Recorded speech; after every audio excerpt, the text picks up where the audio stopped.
You ever wondered why how teams come together and they begin just working despite of all the differences, and when idea just becomes a place of happiness where everyone, begins to connect with each other. We're gonna look at that today and enjoy. So, well, I'm excited for this one. So, let's say, you've ever been in a team whereby, you experience these stumbling blocks, you don't understand each other, and it takes time to, get to know each other. Who's into football, who's into this, and then you connect through all those mechanisms, and the team works out perfect, or maybe it does not. I don't know. So here, we're gonna go through all those stages whereby, people face difficulties knowing each other and all that. But all this that entire journey has been summarized in Tuckman stages of group development or team formation, whatever you want to call it. So in the 1960s, Tuckman established a simple model that demonstrates how different teams, regardless of the industry, go through the same phases of development. Now here we're talking about, getting to know each other, fighting against each other, then getting used to one another, then getting to know how everyone performs in the team. And then, once you get after the task is done, everyone gets to go their own way. So this entire thing is a Tuckman's model summarized. But once you know the mechanisms underneath this model, it helps in boosting the team's effectiveness and efficacy, especially if it's a new team.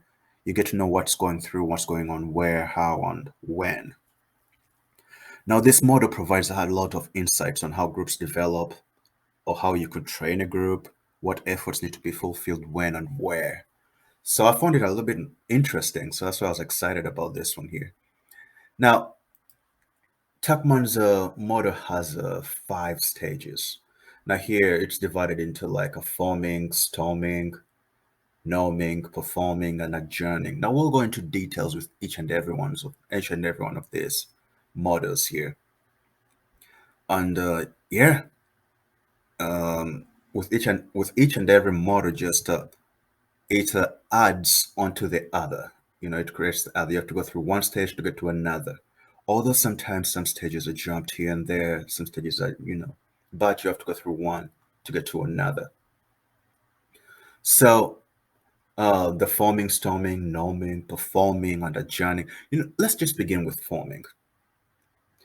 Now, forming is an interesting one. So in simple terms, it's the initial phase whereby team members just express a sense of excitement of the new project. You don't know what you're getting, but you're just there. It's like your first day at a job. You have that enthusiasm. You just wanna, let's go, let's get it.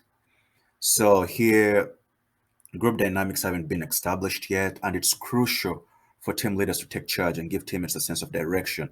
Hey, John, you're in charge of this. You're in charge of this. That type of deal. So during this forming stage, team goals, team rules, potentials of specializations established. Now here I've just outlined a couple of things, like as a team member, what would go through your head? I mean, the first thing that, why am I here? What am I here to do? Tell me what to do, like particular thoughts. And when it comes to needs, we're talking about the team's mission, vision, and establishment of objectives, ground rules, and even expectations. Now, the most important one is the leadership requirement here, whereby you have to provide the structure and direction to everyone. So, hey, we're going to run 1 mile while doing this. I mean, you get the deal. So you have to be, good in terms of communication so that everyone understands their objectives and how to get them done. And as a leader, you have to be involved actively.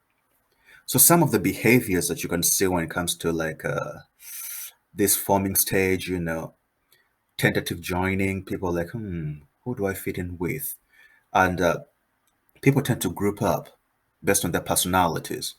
You like avocados, I like avocados. Let's talk about avocados. We're the avocado people. I mean, you get it. So, someone loves football, you love football, let's go. And based on that, clicks may form, and Even it's even based on who you've worked with before. If we all work in accounting, we know each other. We're like, hey, Jan from accounting, I'm from accounting, let's go. So these little cliques begin forming, and there's a need of safety and approval amongst the groups. Like, hey, everyone's worth what they're sold to, something like that. Now, after this stage of forming, what happens next is the storming. Now this is a very, very interesting stage when it comes to storming. Now, in this stage, conflict occurs. It has to occur, after the formation of those cliques and all that. Now people is like my way or the highway. You're wrong, I'm right. I don't agree with the rules and all that good stuff. Teammates may even start, doubting pre-discussed goals and the contribution of leadership. Like, are you fit to lead us through this? Do you know what you're doing? This is the storming stage. So at this stage, the pre-established group processes are challenged. There's a lot of challenge back and forth. But on the bright side, the storming just offers team leaders and teammates a chance to acknowledge and resolve conflict and boost harmony and efficiency. So here we just, during this stage, loopholes appear and people just get to know each other. Conflict has to happen in a way that creates growth. So let's go back to the usual stuff. As a team member, what should you think? Oh, I would feel defensive. I know my stuff. Why am I, being challenged to do this? I'll resist based on what group I have, based on my mentality, and I'll question the wisdom of other team members and even leaders.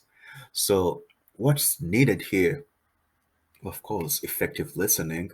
You know, Sometimes half of the problem's going to be solved with just listening during this phase, and giving feedback. Of course, when there's no effective communication, feedback could help and conflict resolution. Now, this is where the leadership requirement comes in, whereby you provide guidelines. This is how we do stuff. This is how we resolve conflicts.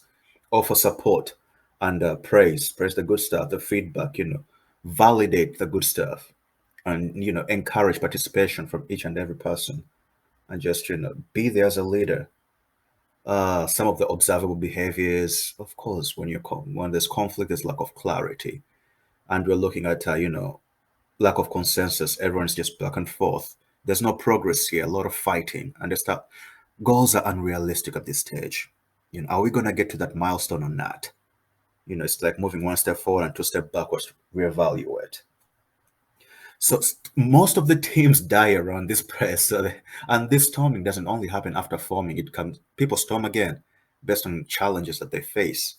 So it's an interesting area with the storming. Now, after storming, groups tend to, advance towards the norming phase, whereby teammates move past their conflicts. Now you've known what bugs who and how can you move past that so that team members develop the trust for each other.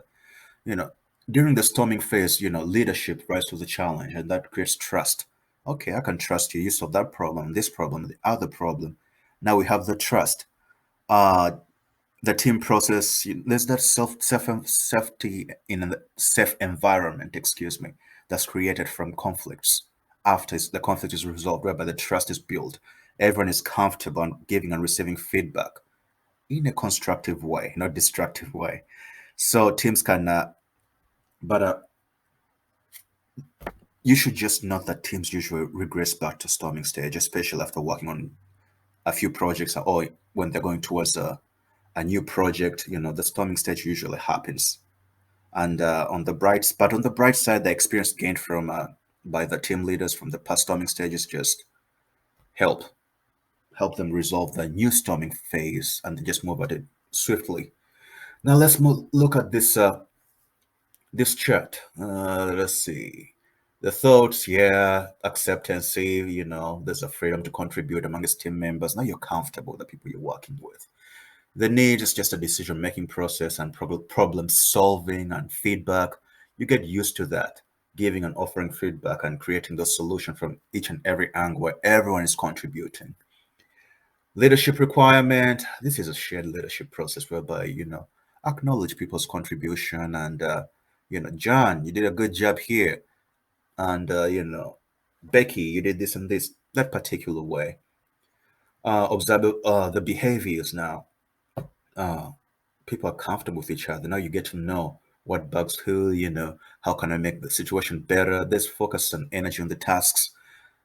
You're getting that synchrony. It's like an orchestra whereby, every you once you've played the trumpet with a particular guy in a long time, you get to know, which notes go where and how. It's just you get to know how to work with each other. Now, after the norming stage, now the next stage is one of the best ones, performing. Now, with performing stage, I mean, just like the name, here morale and performance is always high. The team members are just confident, self-reliant. We're talking about performing with a direction of leadership because they know what to do. They've done it before, and this is just the peak of performance. What the peak of performance should look like. The team spirit is there. Delegations is high. Oftentimes, team members identify with the group. It's just one of when you've worked with people and you know how you're like, yeah, team A, let's go. You just know each other. So now here within the team members, we're talking about a lot of empathy for one another, commitment, tight bonds, fun and excitement. People bring donuts in the office. You're talking about jokes and all that stuff, the good stuff. So when it comes to the team needs, yeah, it's just one of those maintaining flexibility and continuously tightening up, with tests. What can we do better? What can we do better? It's just continuous improvement, the Kaizen method. And, that's that feedback, continuous giving and receiving. Now, when it comes to leadership here, shared leadership continues on. So, a little bit of guidance here and there and new information. It's just open door policy type of way, whereby and make sure everyone is responsible, everyone is contributing. And comes to behaviors here, the team is fully functional. Roles are just clear. The team, there's independence and all that. So now, from the performing stage, we're moving towards, once the tasks and milestones are done, we move towards adjournment. You know, the bye-bye stage when the task is done. Now here, it's a last phase whereby the team just, it's just rooted in assumption that teams only exist for one period of time. Now this phase might not happen. People might go from the performing stage back to a little bit of storming when they get a new project, then to norming, then performing again. But here, the basic assumption is that, we're just here for one project at a time. And the team goals are accomplished and the team has to be dissolved. Now, here for the team members, you've worked with these people, might be years, might be weeks, so we're talking about if you've worked with people for years or weeks or something, you have to be sad. There's just a little bit of humor here and there, Sometimes when you're not feeling the team, there's that relief. Oh God, I'm not dealing with this anymore. I'm out of here. And when it comes to the team needs,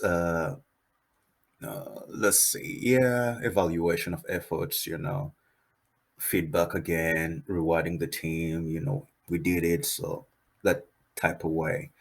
And leadership is just guidance on how to terminate the project, Of course, good listening on help and how to help team members grow and all that.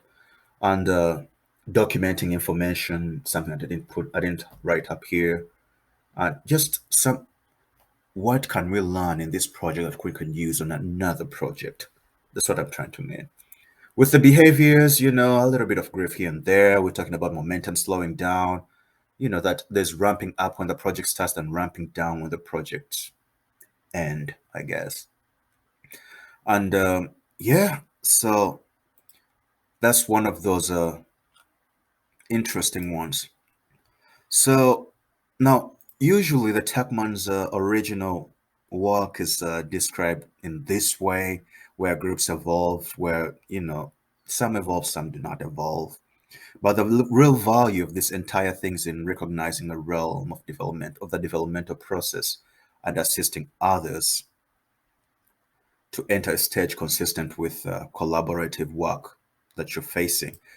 But not this. In a real world, teams are often forming and changing, and each time this happens, they can move to a different Tuckman stage, like what I've been saying all the time.